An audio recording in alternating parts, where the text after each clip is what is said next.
Welcome to NCBA's Cattleman's Call podcast with host Lane Nordland. Hey everybody, welcome back to the Cattleman's Call podcast. Lane Nordland with you here today, and I'm excited about our conversation here today.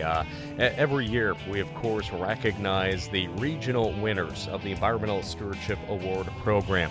And it's always great to see a new slate of families from across the nation be recognized for their work out on the landscape. And today, of course, we are going to be joined by three individuals from across the nation.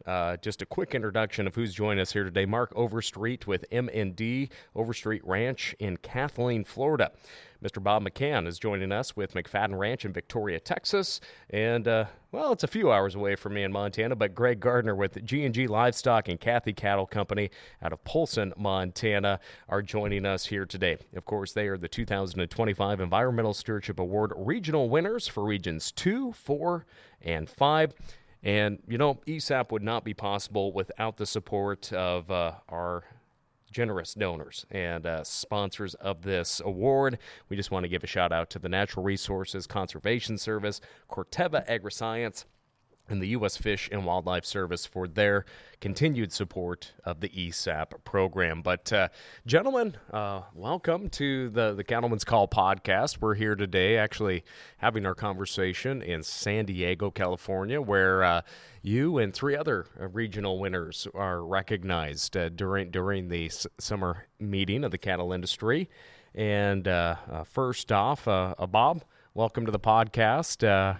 You're a name, voice, and face familiar to very many in the cattle industry, former president of the NCBA as well. What's it like coming here and maybe a little bit different capacity and being recognized for environmental stewardship here today? It is, Lane. It's a great way to be able to come to the summer meeting again that I've been to many of in the past, but as you said, a little bit different, and it's just such a proud moment for my family and myself, and our heritage there in Texas, and be able to come here and with all these other winners and great stewards across the country and be able to share this time here.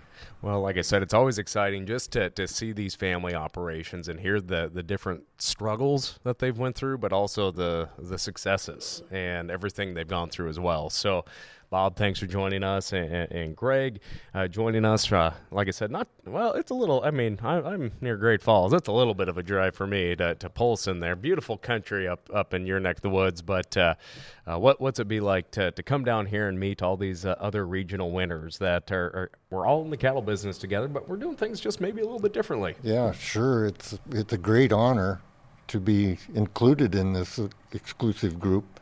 I'm kind of like somebody said yesterday, every one of them's a winner.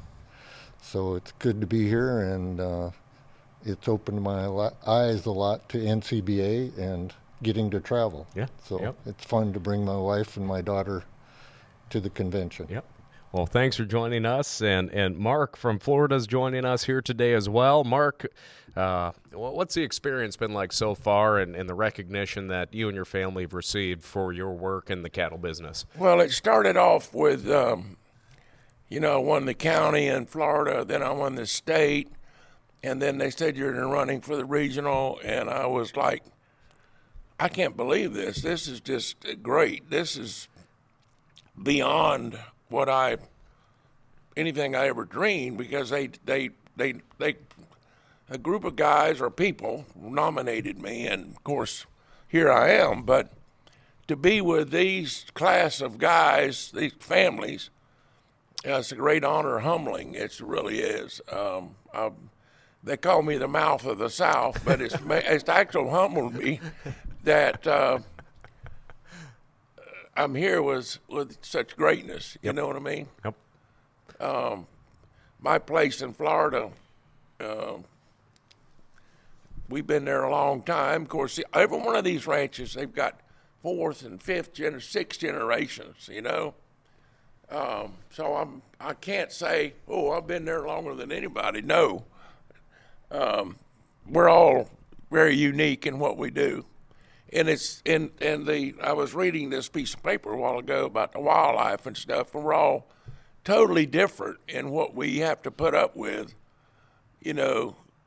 versus, Florida versus Montana versus Texas or wherever, So it's a humbling experience for me. It really is.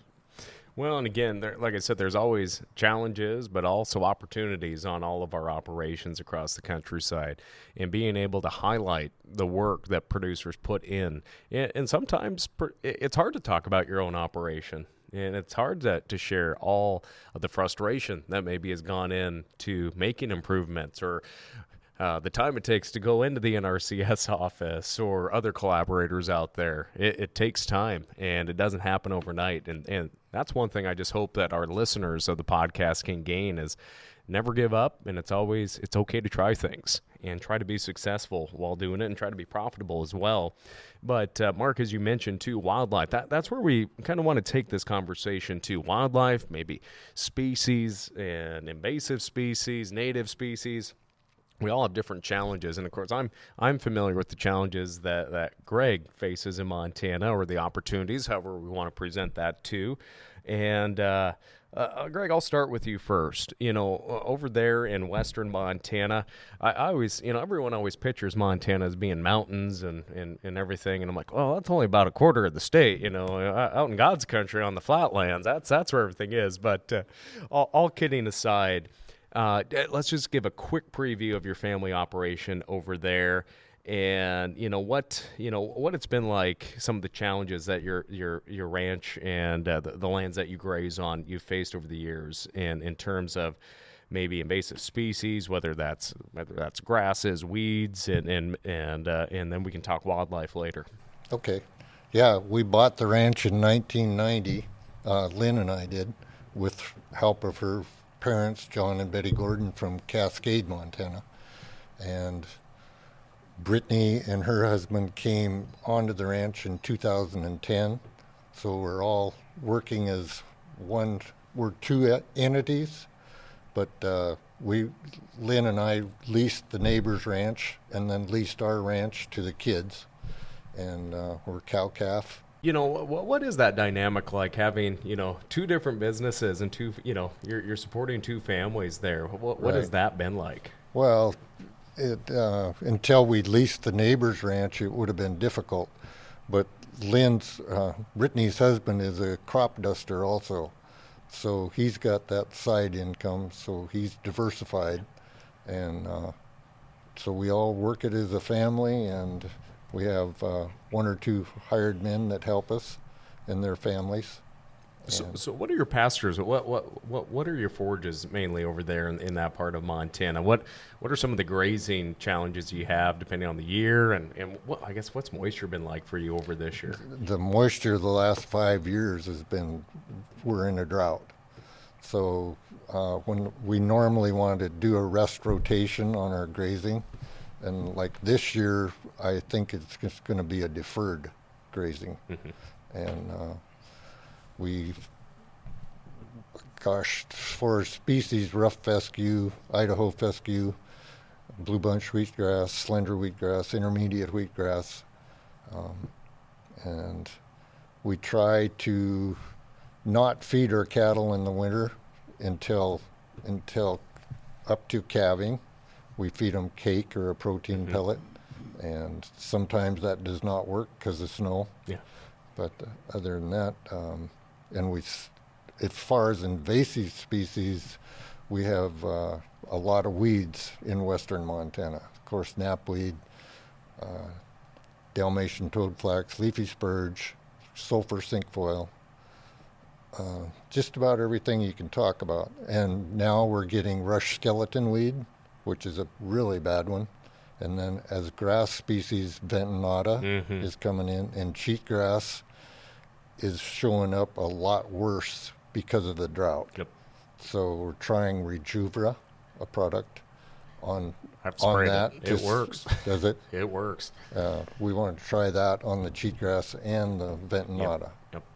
And otherwise it's Tordon and 2,4-D and on the other plants. We've utilized Rejuvra out on my operation too, it was so interesting. I was out there driving the pastures, and you can see where I didn't get it hit last year. And there's just one, a long streak of cheatgrass out there in our pastures too. It's been pretty effective. Well, that's encouraging. But that cheatgrass is, and I don't know if you all experience cheatgrass, it is, you can graze it when it's green, and then it's just nasty after that. And that vent knot is even worse. That it looks like it, but and they won't eat vent knot, No. will they? Because it's so much silicone in it. Yep.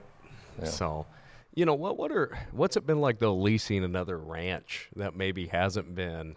What was that like? Were they managing their grasslands? Oh yeah, they're excellent operators, Yeah. and we're honored to be able to lease it. It's a big ranch, so there's 100 pastures in it, and so that means 100 water tanks, and and that's a lot of pipelines. Yeah. Because it's one side of the ranch is fed by 3 wells, and it goes up into high country. So we've been plowing in with a plow that you drag the pipelines in, and I had my own built, so I can do the work myself. And last year we did about 3 miles for that ranch, and we did 5 for ours. And over the years, we've probably done 10 miles total. So, is there some collaboration with Equip or with some other On- entities to on help our with the pipe? deeded on our deeded ranch, yes. Okay. On the leased ranch, they opted not to do Okay. that. Okay. Yeah. Well, it's better than hauling water up in the mountains. Oh, you too. bet. Yeah, you bet. Well, I want to talk about some of your wildlife species too, but I'll circle back to you there, Bob. Let's talk about the operation there in Texas too. How long has your family been there? What's the grazing landscape look like, and what are some of the challenges and successes you've had here and working to improve that grazing land as well? Sure. Well, my great-great-grandfather put the ranch property together in 1877, and we've been there ever since. We do have a lease ranch as well, a little bit further south of there in what they call the South Texas brush country area. And my grandfather leased that ranch in 1932. And so it's a long-term relationship with those landlords down there. But and between the 2 ranches there, and we actually operate 3 ranches, the home ranch there in Victoria County is native coastal prairie, and it was a pristine prairie, for many, many years. And of course now we're kind of fighting the brush invasion and invasive species out there, and it's a real challenge. It's a constant battle, and we expend quite a bit of resources every year in trying to kind of keep the brush back to a small roar. But the prairie is a kind of a blue stem prairie, and little blue stem is our staple grass there, and we've got a multitude of native grasses. Big blue stem has come in, and since we've been doing our rotation, we started our first rotation there in 1992, and so it's really flourished. The better species, yellow Indian grass, big blue stem, switchgrass, and little blue stem are we have lots of communities of it across the prairie, and then lots of other species that are. You could probably say that the diversity out there kind of lends itself to the wildlife production as well as the cattle production, and it's strictly a benefit that we've seen from our rest rotation programs. So. And Mark, for yourself too there in Florida, what's the landscape look like? What's the grazing like down there too? What's the grass makeup? And what are some invasive issues you have down there too? We have, what's amazing to me, I'm hearing all these invasive plants that every one of these guys are talking about, and I don't quite understand what.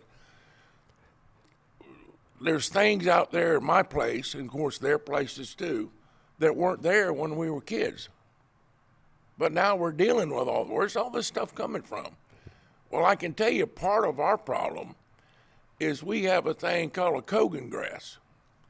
It was brought in from the phosphate mines to put on their banks so the erosion. But they have such a fine seed that when the wind blows, these things are all, this Kogan grass all over the state. Now, the very north part of Florida, probably not, but where we are south it's gotten to be terrible. In Kogan's grass, if you burn it off, the cattle will eat it when it's about 6 inches high. But after that, it starts to form like a sawgrass. Cattle can't eat it. We also have a thing called a soda apple that came from South America. We didn't have that 20 years ago. If you don't keep up with getting rid of that soda apple, it'll take the place over. It'll take the fields over. Has such long thorns on it. Cattle can't eat it, won't eat it. We have wildlife there that wasn't there when I was a kid. We didn't have coyotes 20 years ago. We got them now. We don't have wolves, but we got coyotes. We've always had bobcats and gators and things like that we have to deal with. But, when you add all this other stuff in there, especially the getting rid of the Kogan's grass and the soda apples and all these other weeds, we have a weed called a butterweed. Now, it only comes in the spring and it dies out. But if a cow eats, I'm trying to think of the number, a certain amount of it, it'll kill her. So you try to keep that butterweed down so it doesn't seed out. Yep. It's a challenge. Yeah. It really is a challenge. And so in your management strategies too, obviously you're trying to create the best, pasture land and grass eating opportunity for your cows too. How's that impacted the wildlife coming in too? Are they seeing this as, where they're keeping this down? Are you getting more of those animals coming in? Yeah, we have our basic grass there is Bahia and a coastal, which is Coast Cross or some of these exotic coastals that they've come out with, star grass and all these other grasses. The deer basically love loom. They like a clover. Okay, I've got some fields. I've got 300 acres that's in clover, and clover only comes the 1st of March, and by the middle of May it's over with. But the deer love white Dutch clover. Okay, they love any clover. White Dutch is what we normally can grow there. But white Dutch clover needs a lot of water. I've got some irrigation fields that are called seepage irrigation. You fill the ditches up and they seep from one side to the other, which is 100-foot strips. So if you don't have a lot of water, you won't grow clover, But that will grow the deer. That will make the horns big. That will make put out a lot of milk. That's what that does for the cattle. It fattens them up and also puts a lot of milk for the calves. And, you can grow the calves out quicker, Yep. So it's a challenge. It really is. But we try to take care of the wildlife. We have turkey, the Osceola, white-tailed deer. We used to have a lot of quail, but the quail have disappeared. We don't have any quail anymore. Yeah, why do you think that is? You hear all these things about fire ants killing them. When I was a kid, we didn't have cowbirds, the egrets. We got them now, a lot of them. If a group of cattle egrets stumble onto a quail mama with the little chicks, I saw them do this: throw the chicks up in the air and swallow them whole, wipe out the whole brood at one time. So a combination, people say, "Oh, bobcat." We've always had bobcat and coyotes. They've knocked the deer herd down because they eat the fawns. So it's a combination of things. the egrets, the fire ants, the coyotes, and all this other stuff. I very rarely hear a quail whistle anymore. It used to, we had a lot of quail. Yep. But it's not there anymore. Yep. And Greg, jumping over to you too, what is it like, managing these ranches for improving grazing lands and whatnot, providing habitat? But do you have any issues with ungulates in that neck of the woods that come in and whatnot? I'm talking about elk. I thought you were. How do you deal with elk over there? And do you have a large herd that comes through and hunting opportunities, management, and trying to keep them off pastures or out of hay piles? Okay, first of all, we live on the Salish Kootenai Indian Reservation, where we, as landowners, cannot hunt. Only tribal you're members. non-tribal, right? Yep, only tribal members can hunt. So when we moved there in 1990, our ranch had about a resident herd of 40 elk. So none of the haystacks were fenced. They were there and they were beautiful. Now we have in the valley, which is 40,000 some acres total, we have 400 head of elk. And so that becomes a problem. When they cross the road, and if people don't slow down and just let them jump the fence, they wipe out the fence. And most people just want to drive through them to see them. So fencing, and then an elk is 0.6 animal units. So you add that onto your existing cow herd, they're eating a lot of grass. Yep. And I know part of this sponsorship is Fish, Wildlife, and Parks, but on the reservation, they're not there. So now we have to fence all of our stackyards with 8-foot fence, and we do not get help from the Fish and Wildlife. Well, I guess we got mule deer, whitetail deer, and they're not a problem. I mean, there's a lot of them, but they can't eat as much, and they're good jumpers. Yep. They can jump the fences. Yeah, it's amazing how much fence an elk can tear out pretty fast, too. Yeah, they throw their head back and they just run. And, you mentioned some of those weeds. You bring up leafy spurge. Have you been able to combat that in any way, whether it's through grazing, beetles, or application? Have you had any success in trying to curb that spread? Far as grazing, no. But we've tried the beetles up in the high country where it's too dangerous to spray. Yep. And otherwise, we spray it with Wasey's spray plane with Tordon and 2,4-D. And boy, they've got so many new products out there. I just ask him to take care of it. So. And Bob, for yourself there too, what's the species makeup there, and what opportunities are there to help species thrive, but also maybe some income sources too for the ranching operation too through wildlife? Well, our kind of keystone species there, I guess, would be the white-tailed deer, which we're fortunate in that they graze on browse species and a lot of clovers and weeds. They don't really like the as the elk. They're not really grass eaters, and so they coexist pretty well with our cattle operation.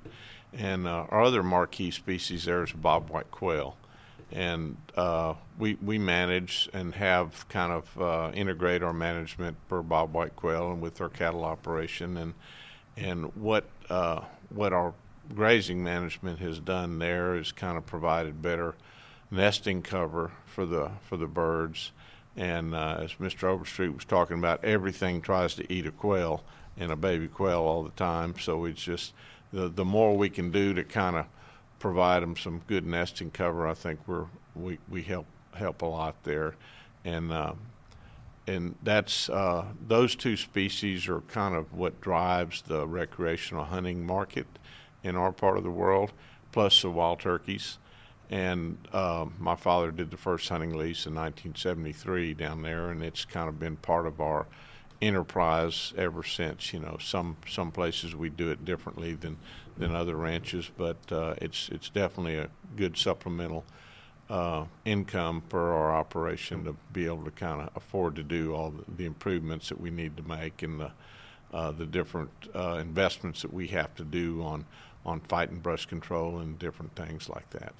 So, I mean, this is all open space too.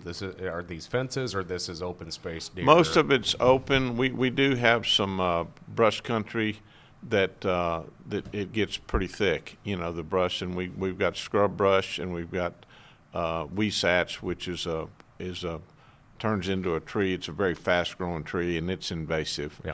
And but they all the invasives seem to be really good at they all put out a lot of seed. Yeah. And the birds, carry the seed here, there, and everywhere. So it's a real challenge to manage.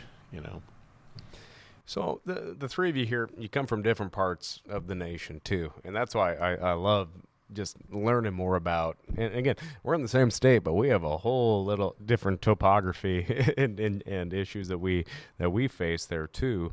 But with successes and with trying new things, what has been your strategy to make improvements, partnerships, education, resources that you've worked with over the years to have healthy rangelands, to have healthy, good nutrition programs for your cattle, but also just, again, trying to keep your operations profitable and sustainable? What have been some of the, Mark, for yourself, have you worked with any of the agencies or local groups to? Well, I was on the board of the Cattlemen Association there in Polk County, Florida for 17 years, and they have a guy named, or a person, which is a county agent. And anytime you needed maybe some questions answered, you call about agriculture, you call the county agent. And I got to know the county agent at the time, which was Sid Sumner, really good. And we had a really good relationship. And then I worked for the game department when I first got hurt, and as a teletype radar operator. So I knew a lot of the guys at the game department, which is for wildlife. And so if I had any problems, I could call them. I also was really close to the sheriff of Polk County, Grady Judd. Any problems, I call him. And I didn't mention something a while ago that probably the biggest threat we have on our ranch is the wild feral hogs. Mm-hmm. They destroy the fields. Yep. And if you watch where they root the fields, the grass has a hard time coming back. And they say it's from the saliva from the hog's mouth. Is it like a bacteria? The bacteria that the grass doesn't want to come back. So you got to go in there and dish that up, and try to bury that as deep as you can so the grass can come back. Yep. It's a problem. Feral hogs are a problem. I've seen them in bunches of 60, 70 in a bunch. Yeah. And if you don't think they can't root a field up in a probably 40 acres a night. Yeah. We went down, we did a cattleman to cattleman segment down at Jim Strickland's place in Mayaca City. They got hogs down there. They got hogs. Oh, and we go in there and went to town, and we came back, and it looked like somebody was out there with their mule with an old plow. That's what it looked like to me. That's what it looked like. It looked like somebody just went. Drive a pickup across this. You'll see how rough it is. And you could just see it turned over there. And we got to run some hogs with dogs that one evening. Yeah. We I had some fun doing that. Well, I call it putting the fear of God in them when you put the dogs on them. And the boy works for me. He's got some good dogs. But, you got to go out there and you got to trap them. Yep. And I hate to say this, but you got to get rid of them in any way you can. Probably trapping them is probably you can probably catch more hogs doing that than you can anything else. So, could you put an estimate on just the economic damage they cause to rangeland in a year? I've got a guy works for me that's with a tractor right now with a rotavator, and all he's going to do is go around the different fields and rotivate where those hogs have rooted. Yeah. He's been doing it for a solid week. Okay? A solid week. So this can get into thousands of dollars. Okay, you're trying to keep. We spent a lot of money improving those pastures. And my dad always used to say, if we own it, we're going to take care of it. Okay? Don't let the woods creep back out in the field. Keep the wood line where you originally put it. But we keep corridors for wildlife, for deer, for the turkey, quail if there's going to be any quail there. Occasionally a bear will come through. Mm-hmm. Occasionally a panther will come through. Now for the south, they have a lot of problems with panthers.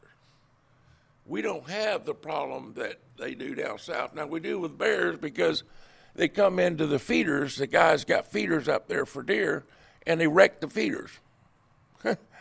So, as of last year, we weren't allowed to kill them. Mm-hmm. So I don't know what's going to happen there, but Yep. It's a problem. Yep. And we all got our own problems. Yep. We really do. With the invasive plants, some wildlife that's out there that we don't really need there. Yeah.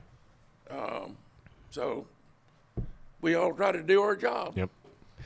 Bob, do you have hogs down there that impact you guys, or we do? We have the hogs as well, and what we see is Mr. Overstreet was saying, when they root up the ground there, that's where those invasive species come back. You know, and it's always a while before the grass will come out there, and something bad's going to come out in those spots before the grass comes back. So it's a big problem. Yeah, and we do everything we can, trap them and hunt them, and there's actually a lot of people that do these aerial hunts out of helicopters, and they're pretty effective. Yep. And but they're a big problem over the whole state of Texas. I think so. And Greg, do you have grizzly bears, wolves come through? There are not grizzly bears on our side of the Flathead River. Yeah. But we have black bears. Black bears. Yeah. Yes. Yep. And they're not a problem. Yep. How about wolves? Or do you have they? Oh yes, we have wolves, but the last 3 years they have not bothered much. Yep. So they're very elusive. Yep.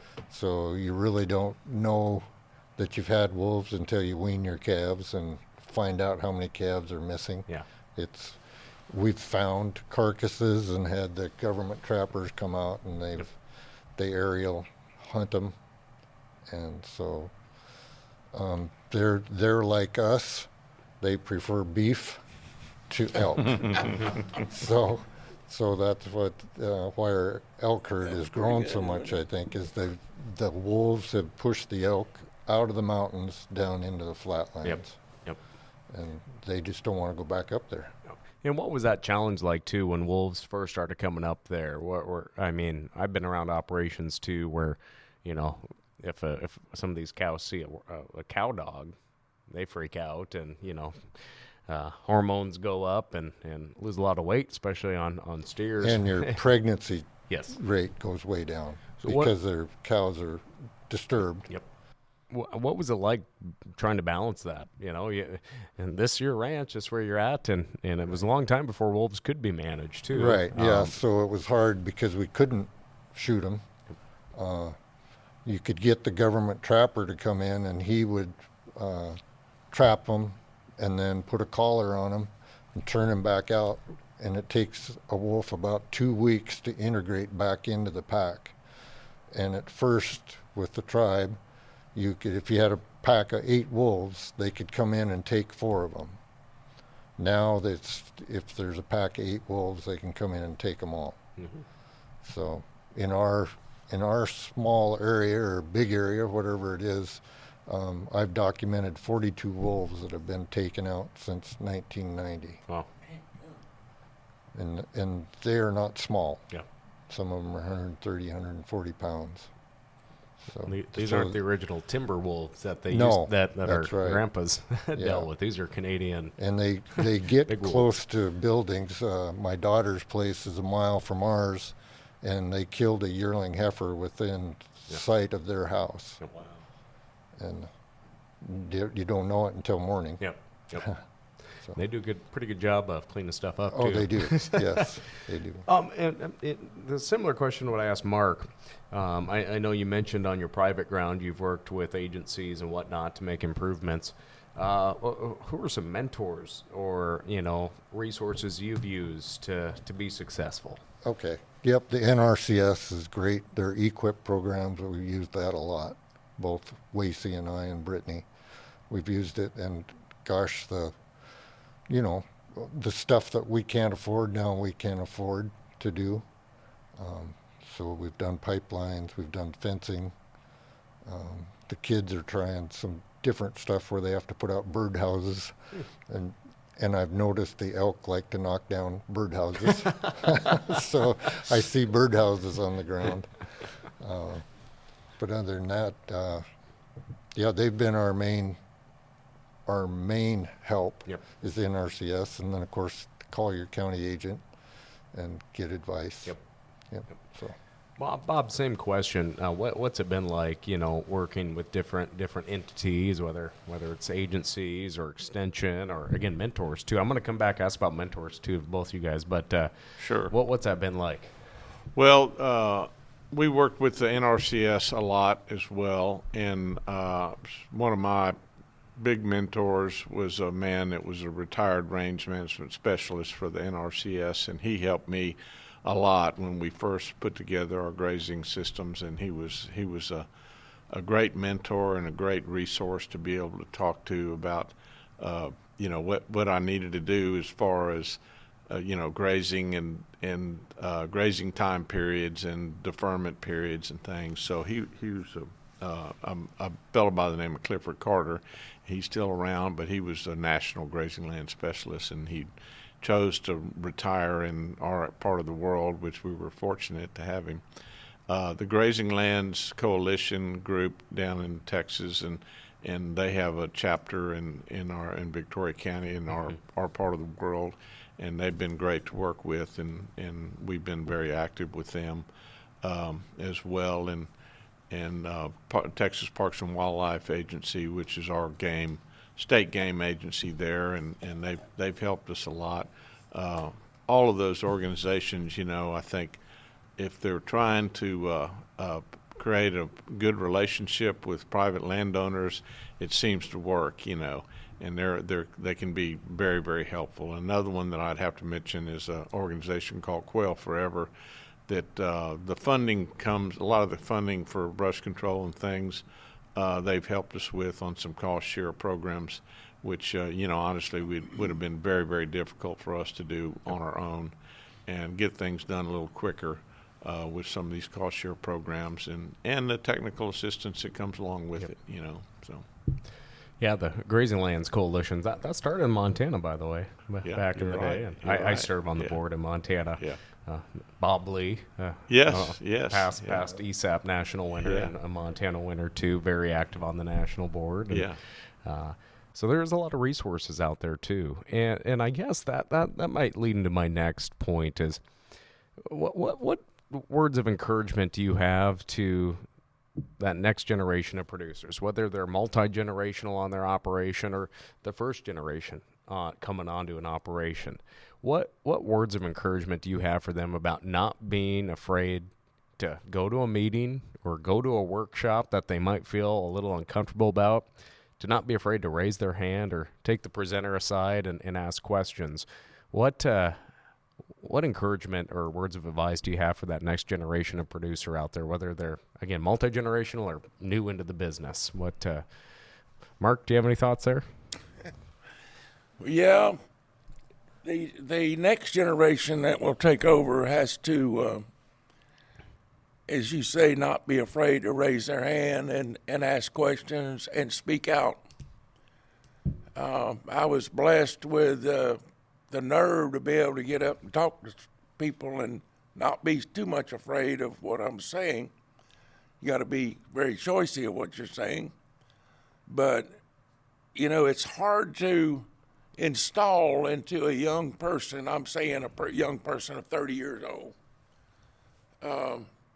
not to be afraid when you get up to speak. A lot of people just freeze and they can't, I don't know what to say. I don't know what to say. So I've been trying to get my daughters to be, I don't know what you call it, outspoken, but have a voice. Yep. Okay. That's the big thing for me is teach them not to be afraid. Yep. Know. Well, that's one thing. We're in the cattle business. We can't be afraid either. No, we're having a hard time where we live. Is the world is coming in on us. Okay, the population is coming in on us. Now we're okay north of there because we have about 250,000 acres that the state has bought to preserve, but there's not a cow on it. Not one cow on 250,000 acres. And so, but from the south, Lakeland, Kathleen, Dade City, all these towns are coming in on us. And I don't know how long I'm going to live, but I really am scared for the next generation and the next generation. What's going to happen to this place that we've had for a long time? Are they going to be forced to sell? I've never sold my developing rights. I still got it. So it's scary. It really is scary. How do you instill in a generation that hasn't been born yet a love of the land or that duty that you have? Because that I think that's a challenge no matter where we live. There's always somebody that is willing to come in now, and we're seeing in Montana acreage that shouldn't be worth $500 going for $3,000 rangeland. But how do we instill the confidence that we need to be stewards of our lands to one or two generations that isn't around yet? How do we build on that foundation? I'm going to let one of these other gentlemen. Bob?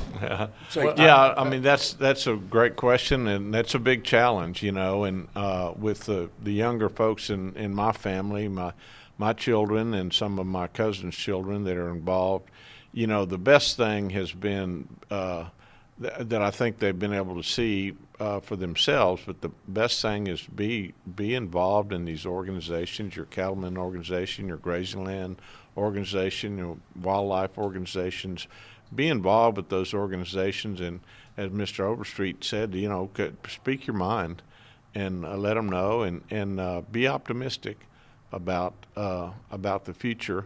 But it is a serious issue, I think, going forward. This loss of habitat and loss of grazing lands to the urban population. So it's something I think every rancher's thinking about and looking at, and he's got an obligation to kind of instill that in his those future generations. But yeah, it's kind of a scary thought about thinking about the generations that haven't been born yet and what's going to happen, because they're all a little different. So yep. So I was fortunate and that I was brought up on the ranch and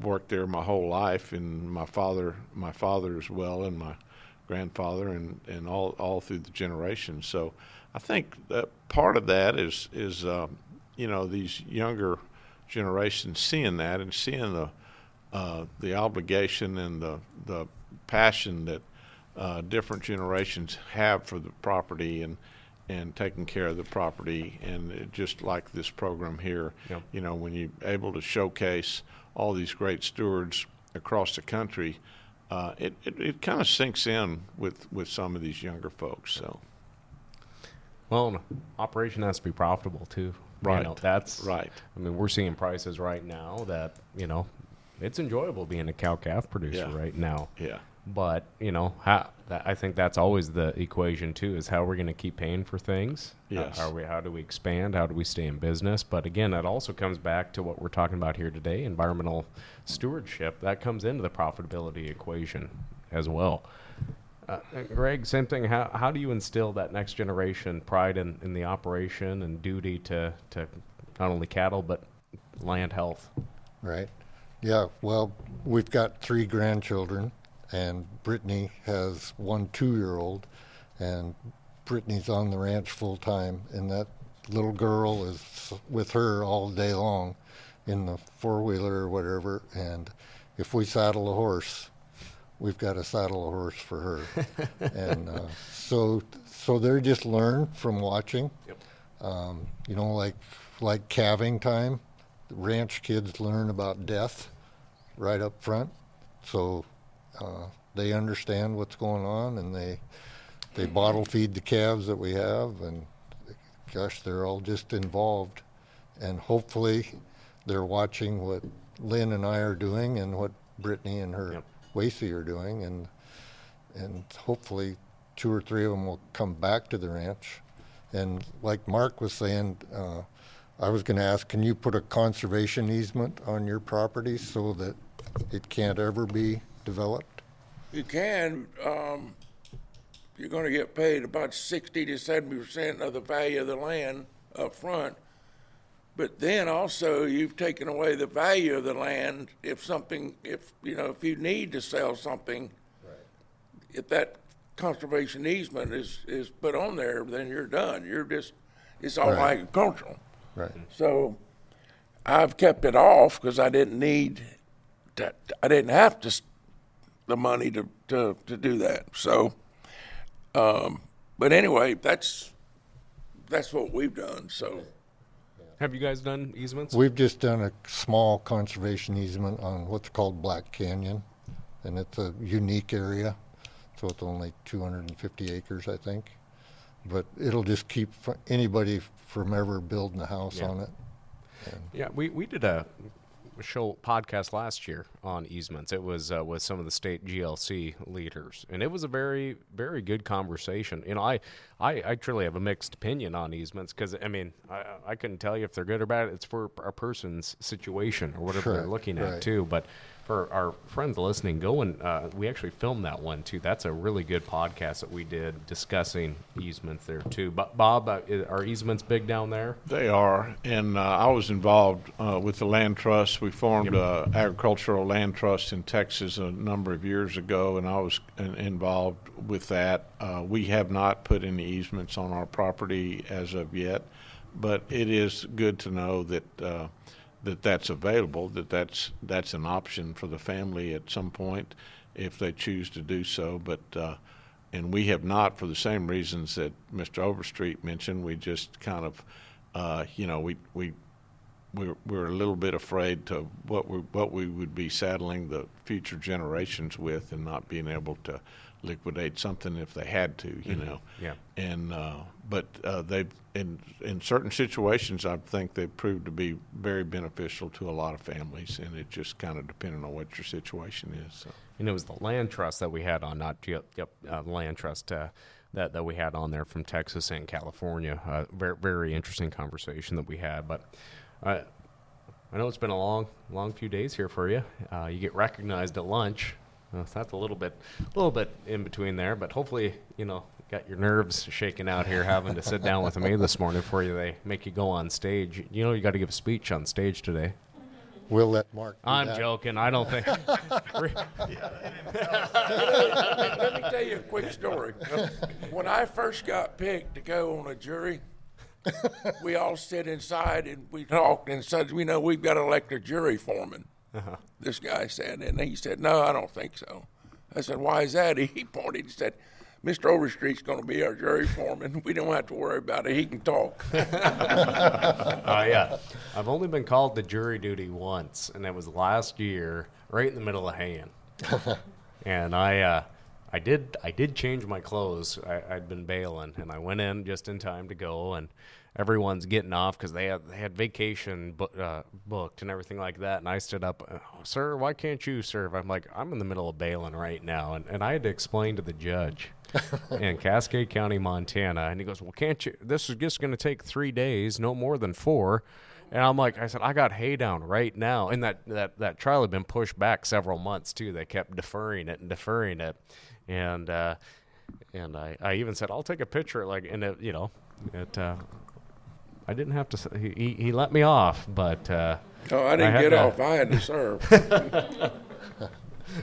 But gentlemen, I want to thank you and thank your families too for for making their way over here, and I'm looking forward to you all said that Baxter Communications, they came out and spent some days with you, so I'm looking forward to those video features to get a visual on your operations too, and good luck over the next year too. And obviously the winner, the national winner, will be announced at the 2026 Cattle Con down in Nashville, Tennessee. That's in February, right? Yep, I think February 3rd through the 6th. Yeah. Somewhere in there. Yeah. 3rd, 4th, 5th. Okay, yeah, down in Music City, USA. So hopefully get time to. Well, I have enjoyed this because I've got to meet some very interesting people that are cattle people like me. And I've learned a lot in the last couple days. So it's amazing. It really is worthwhile. Yep. And I've been honored. So. Well, again, I tried to follow the notes here today, but I think we actually could have talked for 2 or 3 hours. And honestly, I should have just let you guys talk amongst yourself. It might have been better questions than what I had to say. But thanks for taking it easy on us anyway. Yeah. Well, we try. I don't want to. That's the next podcast. I'll have a follow-up show that's a little more intense in front of everybody. We'll do it live. No, but. Again, thank you so much, and congratulations to you and your families, and those that came before you, and those that are going to come after you because of your hard work and the dedication to your land and your cattle as well. So thank you. Thank you, Lane. With that, friends, thanks for joining us. Again, a big shout-out to NRCS, Corteva Agri-Science, and the U.S. Fish and Wildlife Service for their support of the ESAP program. And again, we're going to continue to have our conversations with these individuals every time here on the podcast. We'll have a separate ESAP show with the other 3 regional 2025 winners as well. So make sure and stay tuned in for that. Click subscribe and follow along on the Cattleman's Call wherever you listen or watch podcasts. With that, I'm Wayne Northland. We'll catch you next time. Thanks for tuning in to NCBA's Cattleman's Call podcast with Lane Nordland. For more information, visit ncba.org and make sure to subscribe to the podcast today.